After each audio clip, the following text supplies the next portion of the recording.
Hello everybody. As you can tell from my exterior, I'm a recovering emo. In fact, my profile picture for my YouTube channel is literally me when I was 14 years old and emo as fuck. So if there's any doubt that I am a veteran of depression, there's your proof. But I'm also a veteran of alternative music, which now that I'm saying it, sounds really fucking cringe. Over the last few years, we've seen a wave of alternative music making a comeback, which is weird because it never really needed to come back. It's always been here. If you've been outside of the alternative music scene, you probably don't know that this type of music has actually done very well financially all throughout the 2000s and 2010s. A Day to Remember's I'm Made of Wax, Larry, What Are You Made Of? Has 24 million views. The Final Episode by Asking Alexandria has 27 million. Shadow Moses by Bring Me the Horizon has 69 million. And you probably know Bring Me the Horizon because they're the ones that made the Giga Chad song. The Drug in Me Is You by Falling in Reverse has 99 million. You probably know of Falling in Reverse as well, actually, because if you've ever seen a TikTok cringe compilation, you'd know that good girls like bad guys, and you've had this question, yeah. Knives and Pens by Black Veil Brides, the song that turned me emo, has 134 million views. And of course, the emo anthem of the 2010s,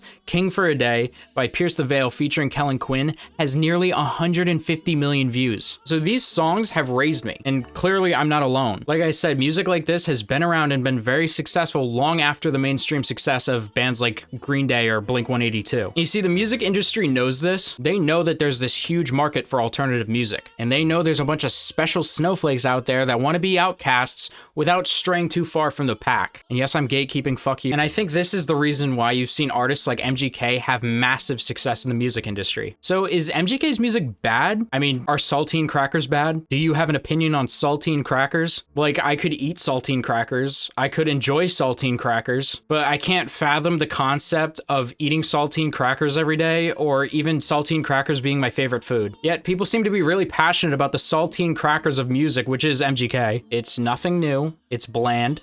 It's palatable, but I mean, it's not worth making a fucking fan page over. Yet here we are. So I'm not gonna hate on MGK's success. I mean, there's people on this planet who think that Demon Slayer is the best anime of all time. Oh, Jesus Christ, will you fucking shut up? So it's pretty clear that there's tons of people that don't have fucking standards, but there are things about MGK that I can hate on. Mainly the fact that he doesn't try and everything he says is fucking retarded. And just for the record, I'm not gonna repeat that stupid fucking MGK is a pedophile meme. Those old tweets could have been jokes. I mean, who's to fucking say? Even then, they're 10 years old. And as far as wanting to fuck Kendall Jenner when she was 17 and he was 23, I don't care. People are starving. And plus, I have plenty of ways to shit on MGK without alleging that he's a felon. One of the reasons that I don't like him is the way that he plays guitar. So this whole video was inspired by a video that I saw by Herman where he talked about MGK, and I'm gonna get to that in a second. But I want to point out the article that he referenced right here. So this article was actually uploaded in late 2020. It's called Machine Gun Kelly, You Don't Have to Be Technical to Be Good at Guitar, which on its surface, it's not actually a dumb thing to say. But believe it or not, he doesn't actually say that. It's just like a paraphrase. What he actually says is,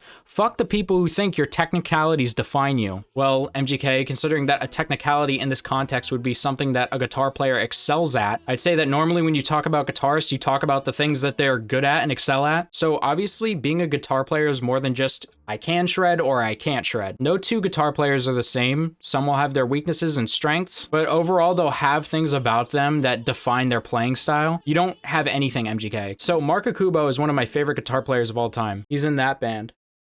He's arguably one of the best guitar players in modern metal. And three things really stick out to me with his playing. It's his use of dissonant chords,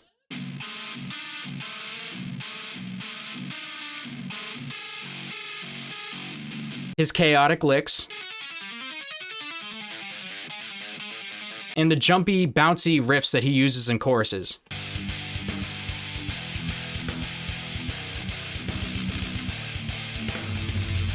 Like, usually when you talk about good guitar players, you talk about why they're good. Apparently, from what MGK is saying, just playing the guitar and making it sound coherent is enough to qualify you to be good at the guitar. Like, if I drive in my car from point A to point B without crashing, am I a good driver? If I can draw a stick figure on a piece of paper that resembles a human, does that make me good at drawing? If I can put cereal and milk in a bowl, does that mean I'm good at making food? Like, you could make the argument that the answers to these questions are technically yes, but at that point, I don't even understand why the word good exists. Like, why are we even saying that these people are good at things? It seems like the word's fucking useless at this point. All you do is 4-chord progression progressions, and you don't even do hard chords, you just do power chords. Which, don't get me wrong, I love power chords, but they don't take much skill. Like, the only skills that are required to play power chords is like hand-eye coordination, an hour of guitar lessons, and a computer to look up what the fuck power chords are. He also says, where the fuck was I going to learn how to play guitar like Steve Vai? I couldn't. I was broke. No one gave a fuck about me. Give me 3 chords though, and tell me to show you how I feel, and I bet you I will. It's funny, I looked it up, and apparently MGK gave up on playing guitar when he was 11. I can't find where he started again, but it sounds like he didn't really try very hard back then. If you look at Mark Akubo, who I mentioned earlier, he started when he was 13. He never stopped, and he's 100% self-taught, and I think he was able to do that because he actually had a passion for it. So how old are you when you picked it up?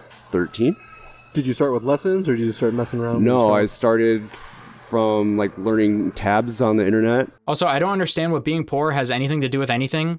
Like, you said you had a guitar. Did you not have the internet? Mark Akubo is older than you. It's not like the technology wasn't there. Even then, when I was doing research, there's videos of you from like 5 years ago or something playing the guitar. You had money 5 years ago. Why have you still not taken the initiative to learn anything other than fucking power chords? He also compares technical guitarists to robots. You know, robots can do things really fucking good, right? But a robot can't make you feel. You know what, MGK, I'll tell you what. My gushy wushy pussy blaster 9000 is a robot, and she makes me feel lots of things, buddy. Lots of things. But this argument is so fucking dumb. Tim Henson from Polyphia, for example, is an insanely technical guitarist. If there's anyone who uses their guitar as a tool, it's him. And his playing is filled with so much emotion, it takes you places. I don't know why you think 3 or 4 chord progressions make people feel things. Like, if anything, wouldn't your generic sad boy lyrics be the vessel for that? I mean, in my opinion, when it comes to pop punk, I feel like the drums shine more than the guitar does. But also, there's this guy on YouTube, his name is Dennis Martinson. He's a guitar player and a programmer, and he coded by himself a progressive metal generator. And this thing has given me some serious stank faces. Stank faces are good, it's a gent thing. But believe it or not, he also said something even dumber than all of that. In reference to Kurt Cobain, he said, Kurt didn't give a fuck about how he sounded. He gave a fuck about how he felt. Kelly continued, he was like, dude, my stomach hurts today. I feel like shit. I hate this song that you all love so much. I'm gonna play it terribly. I'm not even gonna sing the right lyrics to this shit. Fuck you. Let that man rest, MGK. Don't fucking drag him into this. Seriously though, I don't know who needs to hear this, but Kurt Cobain wasn't that good of a guitar player. Or a singer.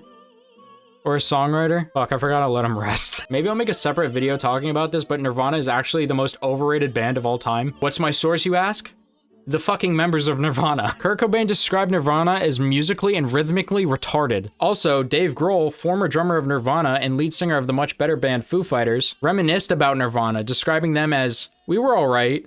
We wrote some good songs. So yeah, there you go. Not that great. But I feel like if you have to justify your playing being mediocre by saying, sometimes Kurt Cobain had a tummy ache and 3 chord progressions are more interesting than skilled playing, I feel like you're coping at that point. But back to the reason that I even started this video, I saw Herman Lee had posted about this article and he surprisingly defended MGK, and I was interested because Herman Lee is an amazing guitar player, and I figured that if he has positive things to say about MGK, maybe there's something I'm missing. Herman Lee is a very well-respected guitar player. If you don't think you know who he is, you do. He's the lead guitarist of Dragon Force, aka the guy who wrote Through the Fire and the fucking Flames. So yeah, you know who he is. So this guy is good, and he's a total sweetheart, by the way. But I think his kind nature kind of hurt him a little bit. So let's hear him explain why he thinks MGK is a good guitarist. He looks very happy and enjoy what he's doing. He's enjoying the playing. He does look cool. He is definitely playing that guitar. That's it. I also find it funny because he gives MGK credit for taking a risk. Maybe there's a pattern here. I'm kind of into people that go and take the risk. Which I feel like is something that you say to your 10-year-old daughter when she tries out for the school play. I know, sweetie, it's tough. I know you wanted to be Juliet, but hey, you're tree number 3 and you tried. That's the most important part. You took a risk. God bless you, Herman. Like I said, Herman is a sweet guy. He's miles ahead of anywhere that I could ever be at guitar. But it's actually funny because even Herman trying to be nice can't help but shit on him towards the end. I totally get why people hate him. The more I watch this, I actually get it. I get more and more why people hate Machine Gun Kelly. It makes sense. It really makes sense. He fucking powered through. I'll give him that. Give him his fucking flowers. And to be fair, he didn't say that he directly hates him. But if I was talking to you and I said to you, yeah, I get why people hate you, you'd probably assume that I don't like you at the very least. Overall, MGK, Get that fucking bag, bro. Go off, queen. Yes, no crumbs, all that fucking stupid shit. Make the music that you want to make. I know that you love this style of music. I'm not gonna call you a bandwagoner because that's just objectively wrong. I mean, MGK had M Shadows and Sinister Gates from Avenged Sevenfold on his debut album, so that means something. It shows he loves alternative music. He loves metal. He's not a fucking bandwagoner. And if anything, I feel like he was the catalyst for the reason that the music industry is the way it is today. And look, I mean, I know he's fucked up on stage or whatever. Like, playing on stage, that shit's hard. It's actually funny. I had a dream last night that I was in Attack Attack and I was like their guitar player and I was gonna be on stage. It was weird because Caleb Shomo was there and he had long hair, so it must have been like 2010. And I fucking bombed. I couldn't even play their easiest song, A for Andrew, which is fucking frustrating because the first thing I did when I woke up was mauled and then play it perfectly. I have no problem with you doing whatever you want to do for your career, but you say the dumbest fucking shit sometimes, dude. I mean, this bullshit about how technicalities don't matter, shitting on Slipknot for wearing masks, making fun of bands for wearing comfy shoes. Are you okay? Also, you don't have to pretend you're good at guitar to validate your existence in music. It's okay to be mediocre. So, no, MGK, I don't hate you. I just hate everything you say. And I hate the way you dress. And I hate everything you do. And your music fucking sucks. But I don't hate you.